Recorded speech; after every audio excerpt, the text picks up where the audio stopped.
I just came back from a reporting trip to Greenland, and one of the questions I was asking when I was there was, how do Greenlanders feel about their relationship with Denmark?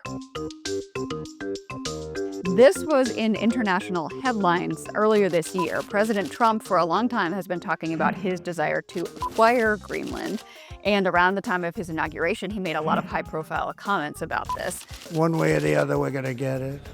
The leadership of both Denmark and Greenland very forcefully said, we do not want to be part of the U.S. The talks from the United States have not been respectful. And a survey at the time showed that the vast majority, more than 80% of Greenlanders, also did not want to be part of the U.S. But all this international attention reignited a very long conversation happening within Greenland about independence from Denmark. So a little bit of history here. Greenland was a colony of Denmark from the 1700s until 1953, when it was fully absorbed by Denmark. So Greenlanders became Danish citizens.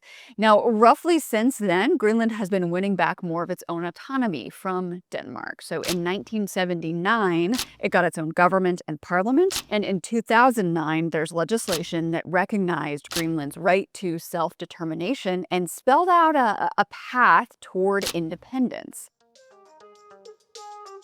Now, when all of this international attention was on Greenland, all this talk about their status, they went to the polls. They had a national election in March to elect a new parliament, and the results were pretty interesting. So the party that got the most seats was the Democratic Party, which favors independence, but more of a slow and steady approach. They really believe that the business environment and the economy needs to be strengthened before Greenland becomes independent. The second most vote-getting party is actually the most aggressively pro-independence party. So they got more votes than ever before and doubled their seats in parliament.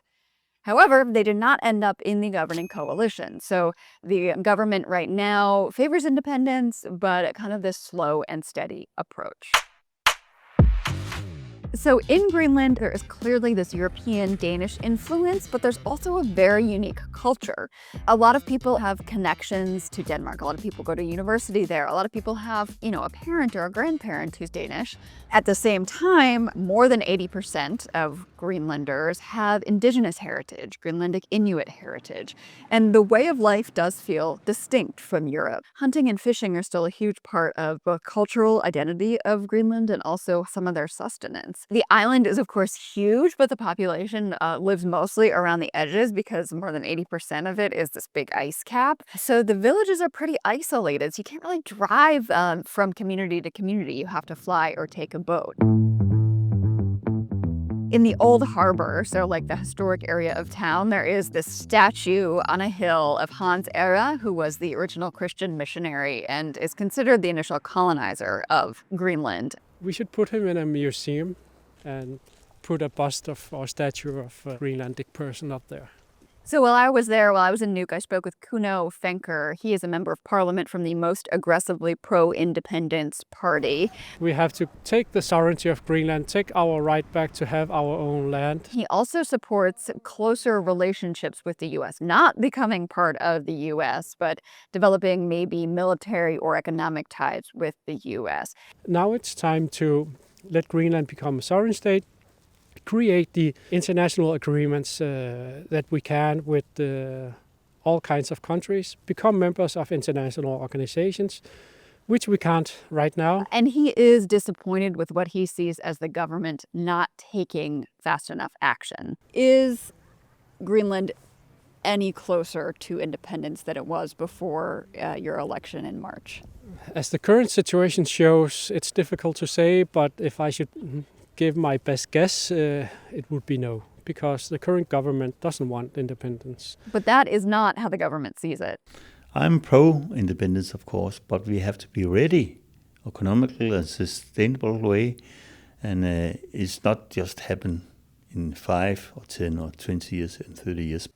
Justus Hansen is a member of the Democratic Party, which is the largest party in the governing coalition. And he thinks that Greenland should eventually be independent, but it will take a long time to build up the economy and an educated workforce for that to be a good idea. I'll give you one example. So I spoke with Justus in East Greenland, which is remote even by local standards. He recently had cancer and had to take a helicopter to an airplane to the capital, even to get diagnosed, and then he had to get his treatment in Copenhagen. This is an example of a point he made to me. Greenland is a population roughly 57,000, and there is not enough educated workforce there to staff things like hospitals. Our local people have to get more educated and stay here in Greenland. About half of the Greenland's government budget comes from a block grant from Denmark every year. Even Kuno Fencker, who is one of the most aggressively supportive of independence, thinks that it is not going to happen overnight. The next step is the negotiations with Denmark. We don't know how long that would take. After the negotiations, the result has to be presented to the parliament. So when it comes to public opinion, 56% of Greenlanders in a poll back in January said that they would vote yes on an independence referendum if it were held immediately. But that number does not capture all the nuances I heard when I talked to people on the ground. Independence will come once we have the economic foundation. Maybe, I don't know, 50 years, give or take. We are so dependent on everything. Military crisis could happen. We don't know, but it could happen. No decisions without Greenland is the most realistic point of view at this moment, you know.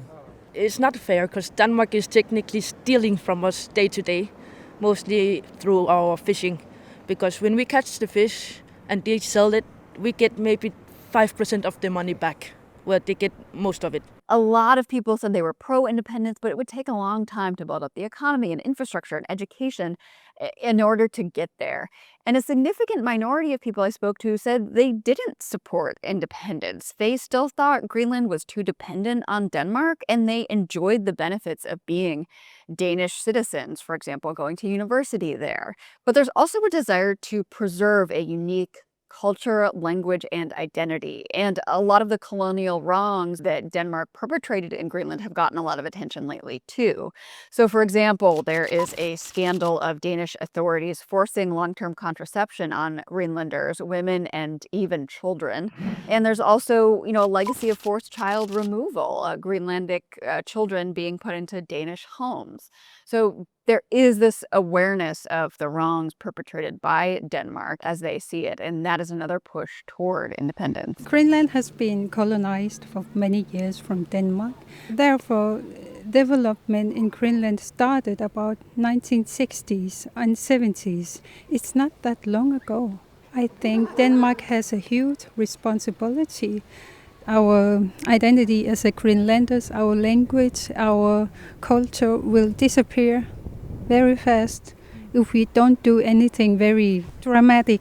Of course, it's important that our children have a nice education and a good job in future, but we also have to think about ourselves as independent people. In Parliament, there are agenda items on issues that could strengthen the territory on its road to independence. So strengthening its economy, its educational system, and taking over more of its monetary policy.